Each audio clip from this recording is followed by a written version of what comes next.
तो last chapter में हमने देखा था कि वूजिन डायरेक्टर ट्रैक के साथ जो मूवी कर रहे थे उसमें उनका रोल खत्म हो गया था और अब वूजिन फाइनली कोरिया भी वापस आ गए थे। और वूजिन भी रियलाइज कर रहे थे कि जब भी पहले उनके एक प्रोजेक्ट की शूटिंग खत्म होती थी तो वूजिन उस समय थोड़ा इमोशनल हो जाते थे, मगर वूजिन अब इमोशनल होने की बजाय अपने अगले प्रोजेक्ट के बारे में सोच रहे थे। और वूजिन के वापस कोरिया आने के बाद वूजिन से ज्यादा उनके टीम मेंबर उनसे ज्यादा खुश थे, क्योंकि वूजिन के साथ उनके टीम मेंबर्स भी उनके साथ वियतनाम से कोरिया टूर कर रहे थे और फाइनली अब वो टूर्स भी खत्म हो गए थे। और फिर उसके बाद वूजिन के टीम मेंबर ने वूजिन को उनके यूट्यूब चैनल के वीडियो के रिएक्शंस दिखाए और वूजिन के यूट्यूब के वीडियोस पे बहुत ज्यादा व्यूज भी आए थे और सारी वीडियोस बहुत ज्यादा हिट भी हो रही थी और वूजिन भी उन व्यूज को देख के बहुत ज्यादा सरप्राइज थे। मगर भले ही वूजिन के वीडियोस पे कितने व्यू थे, मगर उसके साथ साथ उन वीडियोस पे उतने हेट कमेंट्स भी थे। वूजिन के टीम मेंबर वूजिन को बता रहे थे कि उन्हें इन कमेंट्स को इग्नोर करना चाहिए था, मगर वूजिन को हेट कमेंट से बिल्कुल भी फर्क नहीं पड़ता था। और फिर उसके बाद सीईओ चोई ने वूजिन को उनके फाइट सीन का स्टोरी बोर्ड दे दिया था,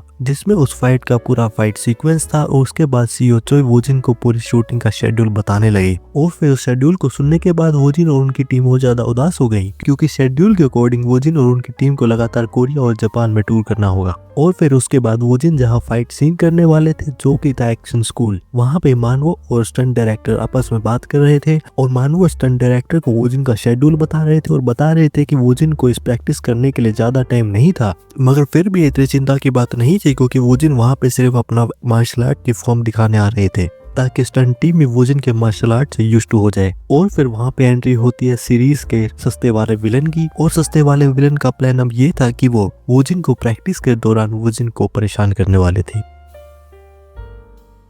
और यहाँ अब एक्शन स्कूल में वूजिन भी वहां पे आ गए थे और वूजिन भी देख रहे थे उन्होंने जितना एक्सपेक्ट करा था एक्शन स्कूल उससे कुछ ज्यादा बड़ा था और वो उतना ही ज्यादा कूल भी था। वूजिन के वहां पे आने के बाद मानवों ने भी वूजिन को वहां पे ग्रीट करा और वूजिन को स्टंट डायरेक्टर से भी इंट्रोड्यूस कराया, जो कि नेसेसरी इवल के सभी एक्शन सीक्वेंस को डायरेक्ट करने वाले थे। और वूजिन भी जब स्टंट डायरेक्टर को ग्रीट कर रहे थे तो उन्होंने भी रियलाइज करा कि स्टंट डायरेक्टर बहुत ज्यादा पावरफुल थे और फिर स्टंट डायरेक्टर ने वूजिन को सजेस्ट करा कि क्यों ना वो प्रैक्टिस शुरू कर दे। और वूजिन के पास वहां पे कितना समय था, तो वूजिन ने स्टंट डायरेक्टर और मानवों को बताया कि उनके पास ज्यादा समय नहीं था और वो वहां सिर्फ 1 ही घंटा दे सकते थे। तो मानवों ने भी वूजिन को बताया कि वूजिन को ज्यादा चिंता करने की जरूरत नहीं थी, क्योंकि वो फिलहाल प्री प्रोडक्शन में ही थे और उन्हें भी पता था कि वूजिन का शेड्यूल बहुत ज्यादा टाइट था। मानवों को भी पता था कि ये वूजिन का पहला स्टंट रोल था, मगर फिर भी वूजिन वहां पे बहुत ज्यादा कंपोज थे और मानवों को ये भी लग रहा था कि वूजिन उनसे कम से कम एक सवाल तो करेंगे, मगर वूजिन ने वहां पे कोई सवाल नहीं करे और वूजिन यूजुअल की तरह उतने ही कूल थे और मानवो वूजिन की इस क्वालिटी से बहुत ज्यादा इंप्रेस भी थे। मगर मानवों को ये नहीं पता था कि वूजिन मन ही मन बहुत ज्यादा एक्साइटेड हो रहे थे और वूजिन एक्शन स्कूल के इक्विपमेंट्स को देख के बहुत ज्यादा एक्साइटेड हो रहे थे।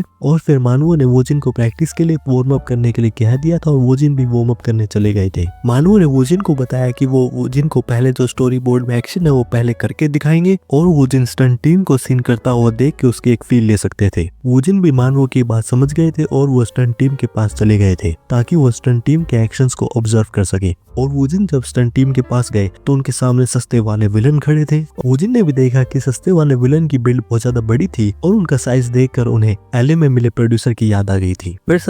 सस्ते वाले विलन ने अपने टीम मेंबर्स ये कहा कि वूजिन को देख के तो ऐसा ही लग रहा था कि वो कूल बनने की एक्टिंग कर रहे थे और वो भी ये देखना चाहते थे कि जब प्रैक्टिस शुरू होगी तो वूजिन आखिर कितना कोल्ड फेस रखेंगे। तो स्टंट मेंबर ने भी सस्ते वाले विलन से पूछा कि क्या ये सब करना सही होगा, तो विलन ने भी कहा कि ये सब वूजिन के साथ मजाक कर रहे थे और कुछ भी नहीं। और फिर स्टंट टीम ने एक्शन सीक्वेंस की शुरुआत कर दी थी और ये एक्शन सीन नेसेसरी इवल के स्टार्टिंग में होने वाला था। और इस सीन में एक बहुत बड़ी बिल्ड वाला पर्सन अपने गैंग मेंबर्स को बुला के जैंग वू पे अटैक करता है, जो रोल वूजिन प्ले करने वाले हैं। और वूजिन भी ये देख रहे थे कि स्टंट टीम अपने एक्शंस बहुत ज्यादा स्लो कर रही थी ताकि वूजिन उनके एक्शंस को समझ सके। तो उन्होंने भी डिसाइड करा कि वो जब प्रैक्टिस करेंगे तो अपने एक्शंस को स्लो ही रखेंगे। एक्शन सीन खत्म होने के बाद मानवों ने वूजिन से पूछा कि क्या वो सब कुछ समझ गए थे और अगर उन्हें कुछ भी क्लियर नहीं था तो वो एक बार दोबारा एक्शन सीन को देख सकते थे। तो वूजिन ने बताया कि वो एक्शन सीन को समझ गए थे और अब एक्शन सीन को रिपीट कर सकते थे। और वूजिन ने जब ये बात कही तो वहाँ पे स्टंट डायरेक्टर और उनकी टीम थोड़ा सरप्राइज हो गई, क्योंकि वूजिन एक्शन सीन को सिर्फ एक ही बार देख के समझ गए थे। और फिर उसके बाद वोजिन भी एक्शन सीन की प्रैक्टिस करने के लिए मैट पे आ गए थे और फिर स्टंट डायरेक्टर ने बताया कि एक्शन सीन की कोरियोग्राफी रिहर्सल की तरह ही होती है और बताया कि जैसे ही उनके अपोनेंट उनके सामने आए तो वोजिन उनके लेग पे एक लोकर लगाए और उनको जमीन पे गिरा दे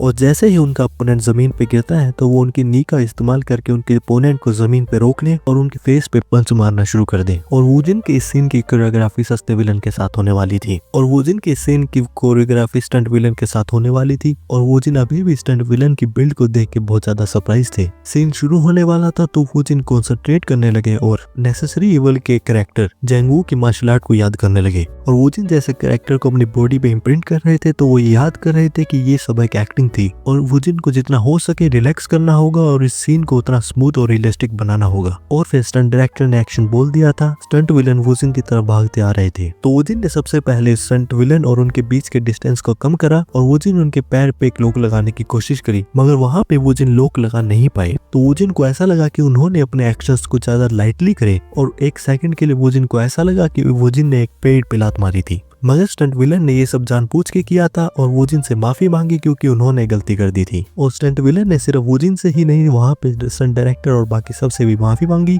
और बताया क्योंकि उनके सामने वोजिन थे तो वो थोड़ा नर्वस हो गए थे। तो वोजिन ने भी स्टंट विलन से कहा कि उन्हें ज्यादा चिंता करने की जरूरत नहीं थी क्योंकि वोजिन को भी पता था कि गलती कोई भी कर सकता था। तो फिर उसके बाद फिर से एक्शन सीन दोबारा शुरू हो गया था और स्टंट विलन को ऐसा लग रहा था कि वोजिन उनके प्लान में फंसते जा रहे थे और जैसे ही एक्शन की आवाज आई स्टंट विलन ने फिर से वोजिन की तरफ आना शुरू कर दिया। वैसे तो सस्ते विलन एक ही बार में अपने प्रैंक को बंद करने वाले थे मगर जब उन्होंने वोजिन का रिएक्शन देखा तो उन्होंने डिसाइड करा कि वो फिर से उनके प्रैंक को कंटिन्यू रखेंगे। तो वोजिन जब उनके और स्टंट विलन के बीच का डिस्टेंस को कम कर रहे थे तो स्टंट विलन ने वहां पे डोज करने की कोशिश करी और वोजिन ने गलती से स्टंट विलन की पैंट को पकड़ लिया और गलती से उनकी पैंट को नीचे खींच दिया। वोजिन ने भी रियलाइज करा कि उन्होंने एक बहुत बड़ी गलती कर दी थी तो उन्होंने उनकी पैंट को वापस ऊपर करा और वहां पे स्टंट विलन को लगा कि वोजिन उनके प्लान को समझ गए थे और इसीलिए वोजिन ने ऐसा किया। मगर स्टंट विलन अभी भी थोड़े सरप्राइज थे कि वोजिन ने उनके प्रैंक को कुछ ज्यादा ही जल्दी समझ लिया था मगर क्योंकि अभी भी डायरेक्टर ने कट नहीं बोला था तो वहां पे एक्शन सीन अभी भी आगे कंटिन्यू हो रहा था। तो वोजिन ने अपने नेक्स्ट मूव के अकॉर्डिंग उनके लेग पे एक लॉक लगाया और स्टंट विलन को नीचे गिरा दिया था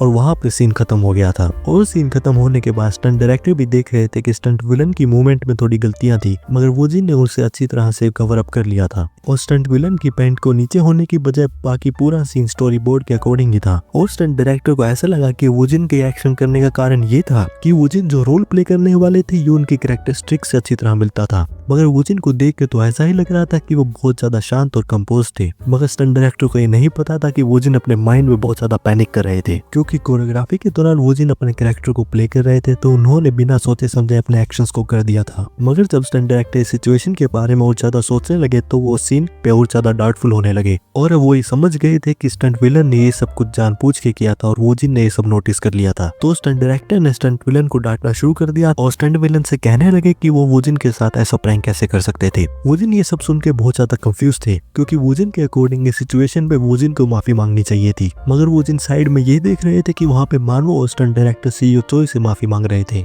और फिर स्टंट डायरेक्टर और मानवो ने वोजिन से भी माफी मांगी। स्टंट डायरेक्टर ने ये भी कहा कि वो अपने टीम मेंबर को अच्छी तरह से समझाएंगे मगर वोजिन अभी भी बहुत ज्यादा कंफ्यूज थे क्योंकि उन्हें कुछ भी आइडिया नहीं था कि सभी लोग उनसे माफी क्यों मांग रहे थे। स्टंट डायरेक्टर ने तो वोजिन से ये भी कह दिया था कि वोजिन अगर चाहे तो वो अपनी पूरी टीम को चेंज कर सकते थे और मूवी के लिए वो एक अलग टीम को भी ला सकते थे। मानवो ने भी वोजिन से कहा कि अगर वोजिन ने वहाँ पे नोटिस नहीं करा होता तो वहाँ पे कोई भी उस प्रैंक को नोटिस नहीं करता। और सीईओ चोई ने भी वोजिन से पूछा कि क्या उन्होंने स्टार्टिंग में ही रियलाइज कर लिया था कि उनके साथ एक प्रैंक हो रहा था मगर वोजिन को इस समय कुछ भी आइडिया नहीं था कि उनके साथ क्या हो रहा था और वोजिन ने किस इंसान को क्या सबक सिखाया था और वहाँ पे आके किस प्रैंक की बात हो रही थी। तो क्योंकि वोजिन को वहाँ पे एक जवाब देना था तो उन्होंने डिसाइड करा कि वो अपने कॉन्सेप्ट का इस्तेमाल करके जवाब देंगे और उन्होंने बताया कि वो सब कुछ स्टार्टिंग में ही समझ गए थे। तो मानवों ने वोजिन से पूछा कि उन्होंने ये सब इतनी जल्दी कैसे रियलाइज कर लिया था और बताया कि अगर उस जगह पे मानव होते तो वो वहाँ पे बहुत ज्यादा गुस्सा होते। तो वोजिन ने बताया कि उन्होंने बस ऐसा ही करा जो उनके कैरेक्टर करते। तो मानवों ने बताया कि उन्होंने वहाँ पे जो स्टंट विलन की पैंट खींची थी क्यों ना वो उस सीन को उनके नेसेसरी इवल के सीन में इंक्लूड कर दे। और यहाँ दूसरी तरफ यूएसए में सीबीएस ब्रॉडकास्टिंग स्टेशन में एक इंटरव्यू चल रहा था और ये इंटरव्यू था कारा का और कारा से ये पूछा जा रहा था कि कारा फिलहाल कोरिया से आई थी और क्या कारा वहाँ पे कोरिया के बारे में कुछ बता सकती थी। कारा ने वहाँ पे वोजिन के बारे में बताया और बताया कि वोजिन उन्हें एक एलियन की तरह लग रहे थे, क्योंकि वोजिन जो भी करते थे बिल्कुल टॉप टियर लेवल पे करते थे, चाहे वो वहाँ पे बात करें एक्टिंग, वोकल्स या कुकिंग और मार्शल आर्ट। तो होस्ट ने बताया कि वोजिन का नाम पहली बार सुन रहे थे। तो कारण ने बताया कि वोजिन हॉलीवुड में इतने ज्यादा फेमस नहीं थे, मगर वो वोजिन का चैनल चेकआउट कर सकते थे। और कारा को भी पता था कि उन्हें जितना हो सके वोजिन के बारे में मेंशन करना होगा, क्योंकि जब कारा फ्यूचर में वोजिन के साथ काम करे तो उनके बारे में कोई भी स्कैंडल ना हो। क्योंकि कारा का भी प्लान ये था कि वो वोजिन के साथ जल्द से जल्द एक एल्बम बनाए और एक वोजिन के साथ म्यूजिक वीडियो भी। चैप्टर खत्म, तो बात आती है अब यैपिंग की। मेरा फेवरेट सेगमेंट है, कुछ नहीं देखना यहाँ पे मेरे को, मैं बस बोल लूंगा जो मुझे क्या लगा था। तो चैप्टर की स्टार्ट हुई थी कि हमारा जो सस्ते वाला विलन था इसी चैप्टर में था, हो गया उसका काम मेरे ख्याल से, कि अब बहुत ज्यादा मुश्किल है, या तो टीम को बदला जाएगा या फिर ये भी बहुत कम चांस है कि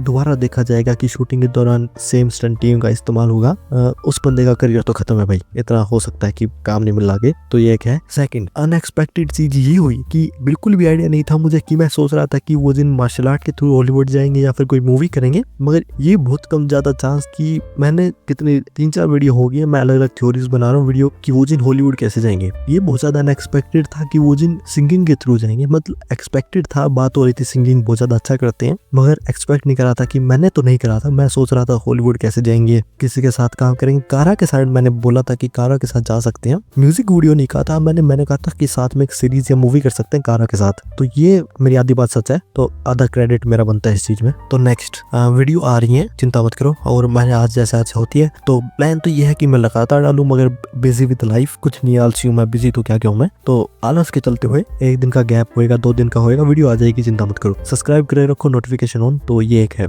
सेकंड जो एक रहता है कि आगे अब आती क्या वो जिन जा रहे हैं जापान, तो हॉलीवुड में एंट्री तो अभी थोड़ा डिले हो सकती है वोजिन के साथ, मगर अब जापान जा रहे हैं तो वोजिन की जापान में फिलहाल इमेज की अच्छी है बुरी है, मगर फेमस बहुत है। क्योंकि सीईओ चोई ने भी ये बात कही है कि वोजिन की वहाँ पे पॉपुलैरिटी रिन से ज्यादा हो चुकी है, और बहुत ज्यादा वहाँ पे जो टेलीविजन वाले भी हैं, शोज वगैरह वाले हैं, वो वोजिन को वहाँ पे इन्वाइट कर रहे हैं कि हमारे शो पे आ जाओ, थोड़ी देर इंटरव्यू ही कर लेते हैं, बात कर लेते हैं। मगर वोजिन ने मना कर दिया, कहीं नहीं जा रहा मैं। तो इस पे एक नेगेटिव इमेज बन सकती है इमेज की जापान में, क्योंकि इंटरव्यू बुला रहे हैं, वोजिन वहाँ पे मना कर रहे हैं। तो वहाँ पे इंटरव्यू वाले ये बोल सकते हैं कि एरोगेंस बहुत है एक्टर में, तो वहाँ पे वोजिन की देखना होगा कि वहाँ पे पॉजिटिव इमेज बनती है नेगेटिव, ये एक रहेगा देखना। उसके बाद कि वहाँ पे जो प्रोजेक्ट बना रहे हैं, क्योंकि वोजिन को नहीं पता है कि वो जो प्रोजेक्ट जो भी जापान में कर रहे थे वोजिन, आप लोगों को याद होगा कि वो कैंसिल हो गया था, या फिर डायरेक्टर क्योतारो को ने भी बताया था कि डिले हो गया है, कि बंदों ने पीछे खींच लिया है। तो वहाँ पे जो साइन लैंग्वेज वाला लड़का मिला था इंटरव्यू में, उनके जो दादा एक कंपनी के प्रेसिडेंट है, उन्होंने, उनके ग्रैंडपा ने शो को बचाया और बहुत ज्यादा इन्वेस्ट भी करा है। तो मैं इंटरेक्शन देखना चाहता हूँ कि वोजिन जब वो प्रेसिडेंट ग्रैंडपा से मिलेंगे। भाई एक तो ग्रैंडपा लोग वोजिन के पीछे बहुत ज्यादा फंसे हुए हैं कि वहाँ पे क्यों, चलो डायरेक्टर क्योतारो बुढ़े हैं क्या, दादा में आते नहीं आते, कमेंट करके बताओ। ग्रैंडपा एज में मेरे ख्याल से नहीं आते, अभी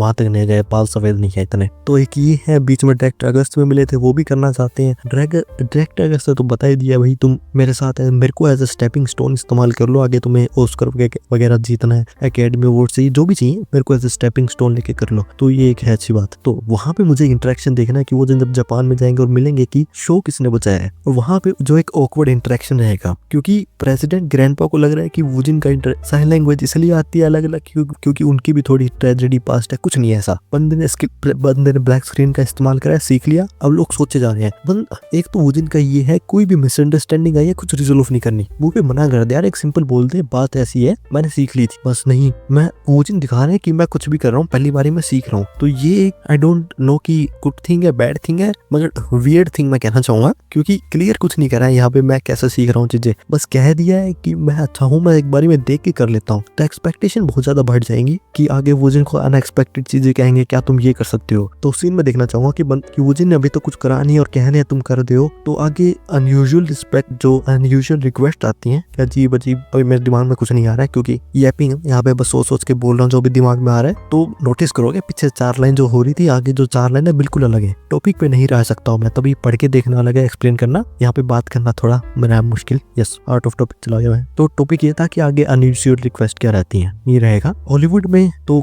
हाँ, कारा के साथ इंटरव्यू हमने देखा एंड में, तो कारा बात करिए इंटरव्यू में, ये कोशिश करिए कि अभी से दिखाएं कि वो जिनसे वहाँ पे मेरी इंप्रेशन मिला था, वहाँ पे काम करा था, तो साथ में जब आगे काम करेंगे कुछ भी, क्योंकि कारा का प्लान है साथ में एल्बम, और एल्बम में होते हैं 10-12 गाने, तो इतना टाइम स्पेंड कर रहे हैं आपस में, बाद में एक म्यूजिक वीडियो भी है, तो कोई स्कैंडल ना हो आपस में कोई, क्योंकि सेफ साइड रहनी चाहिए एक नाइस। तो वो एक देखना होगा कि कैसे कंट्रोल करेंगे, स्कैंडल गारंटीड आएगा, और अगर स्कैंडल आता है तो मुझे फिर रिएक्शन देखना है रिन का क्या रहेगा, क्योंकि रिन और वोजिन का दोनों एक दूसरे को सेम एक तरह से आमने सामने देखोगे आप, वोजिन और रिन फेस पे लग रहता है, दिमाग में पूरे रिएक्शन रहते हैं, दिमाग में पूरी रिएक्शन चल रही है, मगर फेस टू फेस डेड, कुछ नहीं दिख रहा क्या इमोशन है। मुझे अभी ध्यान आया, मैंने रिएक्शन अभी चेहरे पे करके दिखाया है, कर मैं रिकॉर्डिंग रहा हूँ, कैमरा है नहीं मेरे पास, मैंने फेस पे क्यों दिखाया डॉट रो, एक बत्तख की शक्ल याद कर लेना, वैसी लगी थी मेरी। यस, तो एक ही रहेगा। तो नेक्स्ट पार्ट में कुछ हमारा वो नहीं हो, इस बार क्लिफ हैंगर नहीं आया, तो मैं ज्यादा थ्योरी बना नहीं सकता, मेन बात यह है कंटेंट कैसे निकालूं, मैं नहीं निकल सकता कंटेंट। तो thanks for watching, subscribe, bye.